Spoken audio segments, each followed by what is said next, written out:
Hey Yiska, Yo, the Overwatch Champions Series. New name, new look. We got there in the end though.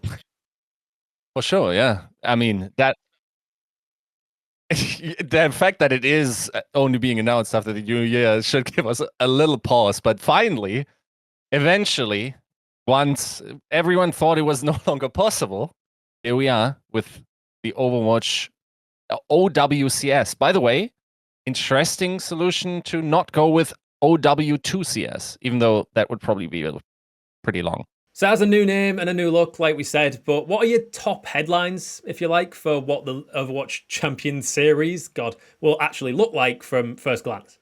Right. So the big one is Overwatch is regionalizing. Right.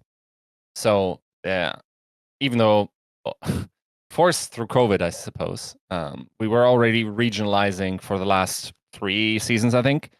Now we are separating even further. We're adding one region, which which finally means we put Europe on the map. Wow, who knew that this continent exists for Overwatch Esports? Um, so basically, we have, as we reported, by the way, already in September. If you've been a GGRecon follower, we've known this for a while. Is WGG Esports is hosting the competition in Asia, while EFG, ESL Faceit Group, will be doing this stuff in North America and in the EMEA region with one of their various subsidiaries. As you will see, they have amassed a vast amount of products in the or companies in the esports space. They all do a little bit of different things, and they are all coming in to really organize the new system for Overwatch Esports, from what they call grassroots to the tier one stuff, going through the different EVG products, but also of course the WGG stuff.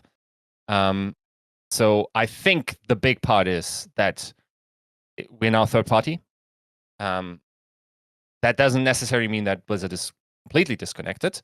From what we've heard, there have been no further layoffs from the esports department. So presumably there's still someone keeping the lights on and coordinating with these third-party tournament organizers. So the reins haven't presumably not given over fully, but we are running through WGG Esports and EFG, and they bring their own little bits of flavor, and they bring regionalization with them, and they bring international events with them. And I guess that's the other big part is that we, or Overwatch Esports, will be participating in the Dreamhack circuit. Right. So these will be the international events of the year. It's 2 international events just for the Overwatch Championship Series. Keep in mind there are other things that are going on. We haven't talked about World Cup, for instance, at this point. The BlizzCon World Cup, right? Between teams there. That's separate from that. We haven't talked about, for instance, I'm blanking on the name for the gender inclusivity program. I want to say Game Changers, and that's why I'm looping on it. That's Valorant. Calling All Heroes. There we go. On Calling All Heroes, that's not included in the announcement. So there's still some spots to fill in. There's also a curious hole in the calendar that we can speculate on. But generally speaking, Overwatch World Cup Championship Series is regionalization that then feeds into international play. And of those, we have 2 competitions, namely at Dreamhack Dallas and Dreamhack Stockholm to the end of the year, which covers really a lot of the calendar here, it feels like. We're probably, presumably, if I had to guess, or speculate, mid-February we're starting, and then Stockholm, I think, concludes November 22nd. Maybe later it concludes. Maybe it starts on November 22nd. Right. So that's, if that was to be the program, there's only a 2.5 months off season there, which I think is totally fine, especially considering there could be further community cups, other stuff breaking in, because according to the press release that we received, and we got our press release from EFG, which is why this will be mostly from their point of view. it is possible through the FaceUp platform to organize further events using their tools. Now, what kind of obligations they are under and what kind of limitations, I think presumably this is mostly for community cups, and at this point, there are not too many large third-party tournament organizers left in the scene. So we'll see. It's interesting to speculate what the FaceIt platform might be facilitating. But for now, what we know is FaceIt is a product that allows folks to sign up into a much more organized way than just rank play, right? There's small scale to mid scale competition being hosted there, according to the press release, that then feeds into the Overwatch Championship Series. Jesus Christ! Like I will have to work on this to get this into my system. So obviously, with the switch from the Overwatch League, one of the big changes is that we're now going into an open circuit. So what does that mean for those not familiar or who might just have got used to the league system that we've had for the last half a decade plus? Yeah, if you're a fan of franchises, you won't like it here. So regular league play is presumably not part of the system. It is an open third-party tournament system. And usually the way how these run is there will probably be qualifying events. It is thus far not known if these run in round robin-esque formats, which would be much more akin to regular season play, or if it's just going to be knockout tournaments. So like playoff formats and single in, double in, and whatnot, right? But in terms of like the franchising and presumably also the regional structure in terms of the localization structure, with some outliers, you probably won't see too many of the brands from Overwatch League still represented. I think a lot of teams, if they even choose to opt into Overwatch Esports once again, which I guess we can talk about how this is really a year where Overwatch Esports has to prove itself. There are a few that will be coming in. We know from our interview with Adam Adamu that they are looking towards maybe starting again as the Toronto Defiant. Now, I will say, since then, they've announced their Spanish move, so to speak, the Spanish Inquisition, where they bought, or rather had a letter of intent of acquiring Koi and Movistar Riders, and have thusly fused their brands in the LEC and in Riot's sanctioned esports mostly. What that means for Toronto Defiant, we've yet to see. But other than that, I'm not sure if you even want your old Overwatch brand to be used, with the only benefit being that you still have some representation of skins in the client, right? So, yeah, I think for folks of the franchise system, it will be a little wild. It will be a little harder to figure out when games are on. It will require probably some good software in order to come up with a good calendar, in order to see how you're where you're going to watch the next Overwatch tournament. But it will be probably, if Overwatch can attract an audience, there will be much more small scale stuff. And for folks that have been around since the beta days, they have a much better idea of what that might look like, right? Now, I caution towards the impression that we are in the same position as we were beforehand. Because keep in mind, before the Overwatch League, there was a process, much like the prior VCT vetting process, where orgs had to show themselves from their best side, right? Production companies had to show themselves from their best side. So there was a lot of incentive for these folks to overspend, right? Now there is no big carrot dangling in front of everyone that the Overwatch League is going to launch and you just got to show yourself from your best side. Now it's just like, let's make a sustainable esports product. Now that doesn't necessarily mean that it's doomed. What it means is there's a little bit more creative freedom, but the premise of this scene has now changed fully, right? And this is represented in casting day rates that I've heard through the grapevine have been severely cut, due to this process, which makes some sense considering the amount of expected games that we might see broadcasted. It makes some sense in the overall economic reality that we're currently living in, especially esports, but also gaming at large. And unfortunately, that I could see that also impacting the production globally. But we'll see. Like, once again, this is a proving year, which I think is also expressed in the type of international events we're having. So, to give you a little bit of context, Dreamhack in the portfolio of EFG is really a tournament that's not like you're going to a Dreamhack, or a Dreamhack is not an event where esports is the entire focus. Okay, esports happens there. There are parts of the venue that will be esports, but there will be the YOC gigantic halls where folks bring their own PCs in order to play in big LAN environments. But this is basically like what the idea is behind Dreamhack. Like in an interview that Jake did with, I'm blanking on the role, but with someone higher up at Dreamhack, their entire pitch is that this is a proving ground for esports. This is where the first CS, for the first majors, I think, happened in CS. This is where the first Dota tournaments happened. This is where the first League tournaments happened. So this is the jumping board into higher levels if the esport can prove itself. And there definitely have been esports that didn't make the jump, right? But some did. Some are now the largest esports in the world.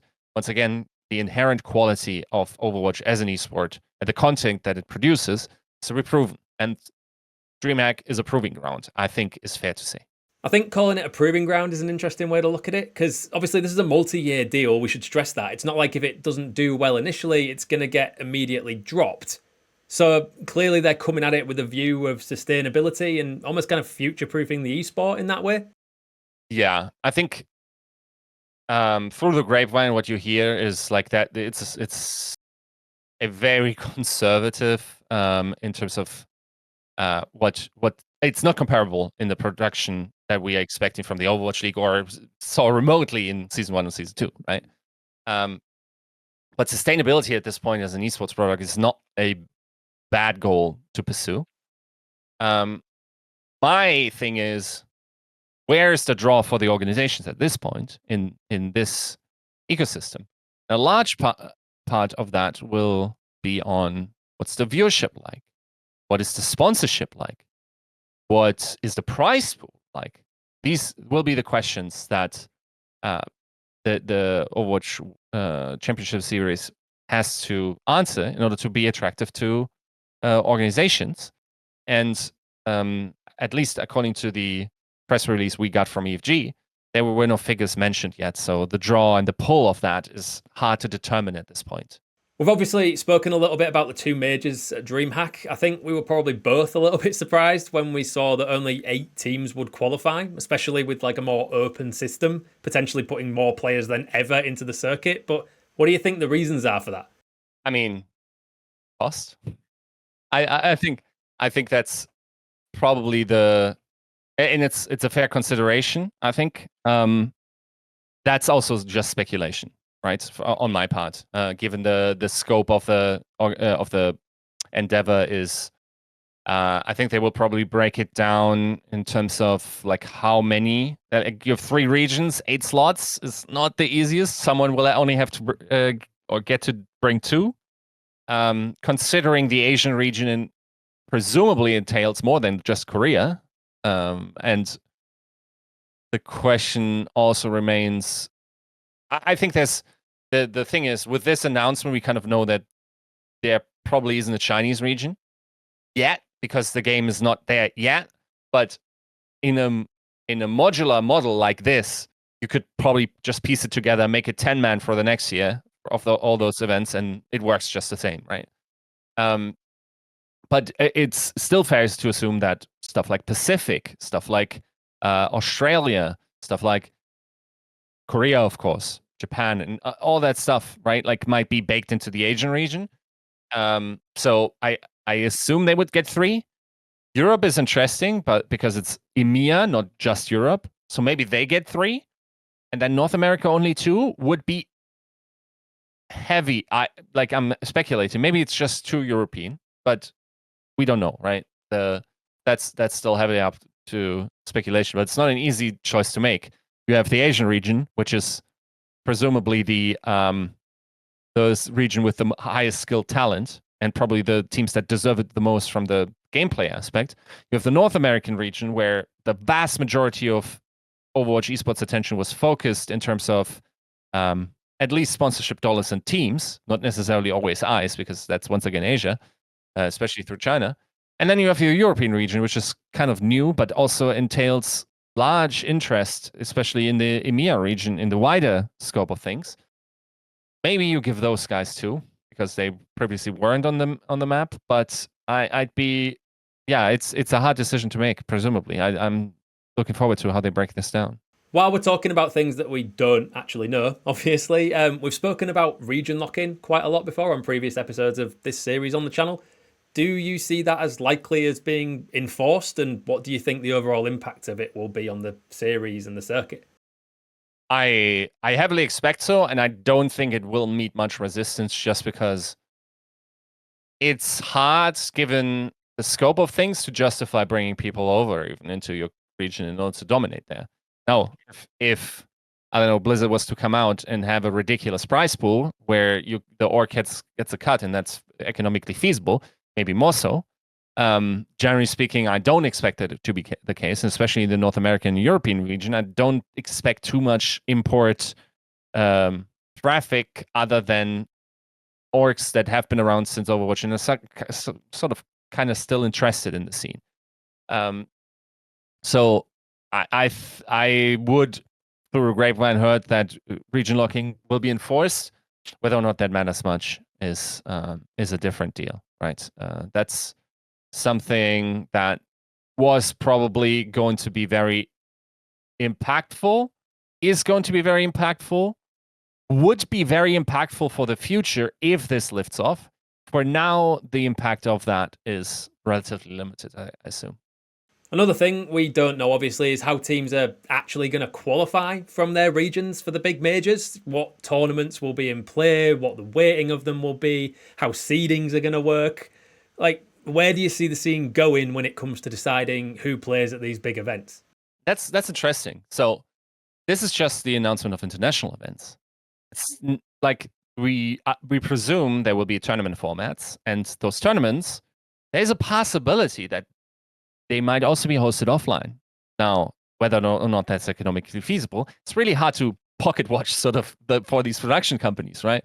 But for instance, with GG Esports, we know they have their venue in Asia. You know, ESL, face it, is probably one of the production companies that likes to overspend a little bit, or has different venues in their portfolio they have a good relationship with, that they could be hosting it. I could see maybe something, like the good old Take TV studio that we did in the past, like something of that size where we had the Atlantic Showdowns. Maybe those things could be an option. That's pure speculation on my part. What is interesting, right, is if we look at the calendar, okay? So I assume with this announcement, this sort of like, you do this announcement in order to do a call to action for folks to organize and then sign up soonish, right?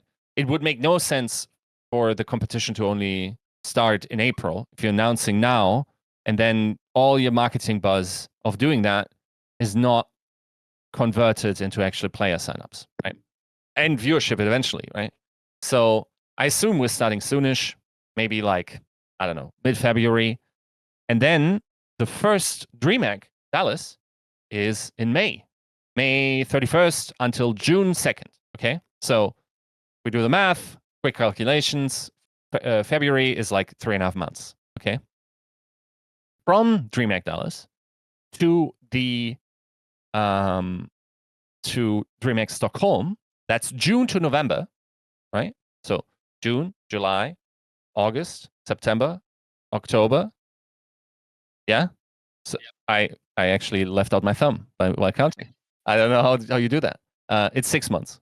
I tricked you.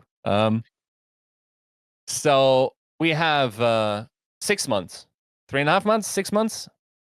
That's interesting. So if I was to openly speculate on that, I think there's a filling event, and there have been public speculation on the involvement of the Saudi World Cup that might be involved here, right? Now, given the Saudi World Cup's bankroll, especially that's been reported by Jacob Wolf on the league side, this could just put this entire endeavor in a very different light. But we don't have the information on that yet. But it is interesting to see that there's such a large gap, right? Like 6 months, 3.5 months. What are the additional months been used for?